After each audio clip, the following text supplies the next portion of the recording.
নিজাম প্যালেসে আগুন, ঘটনাস্থলে দমকলের 3টে ইঞ্জিন। নিজাম প্যালেস কেন্দ্রীয় তদন্তকারী সংস্থা সিবিআইয়ের দপ্তর। কামাক স্ট্রিটের কাছে এই অফিস। নিজাম প্যালেসের গভর্নমেন্ট সার্ভেন্ট কোয়ার্টারের 6 তলায় আগুন লাগে 9:56 নাগাদ। সঙ্গে সঙ্গে ছড়িয়ে পড়ে আতঙ্ক। সূত্রের খবর, ওই 6 তলায় কেন্দ্রীয় সরকারের আধিকারিকদের কোয়ার্টারে আগুন লাগে। ঘটনাস্থলে দমকলের 3টে ইঞ্জিন পৌঁছায়। আগুন নিয়ন্ত্রণে আসে। আগুন লাগার কারণ জানা যায়নি, তবে যেখানে আগুন লাগে সেখানে 2টি সিলিন্ডার এবং ওভেন রয়েছে। রান্না করার জেরে আগুন কিনা খতিয়ে দেখা হচ্ছে। আগুন এখন সম্পূর্ণ নিয়ন্ত্রণে।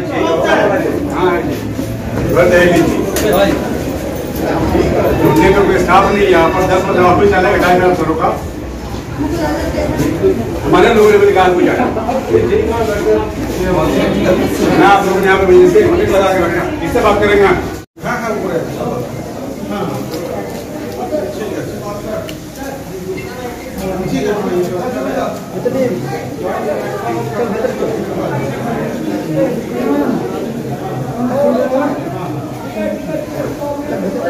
दाड़ा दाड़ा दाड़ा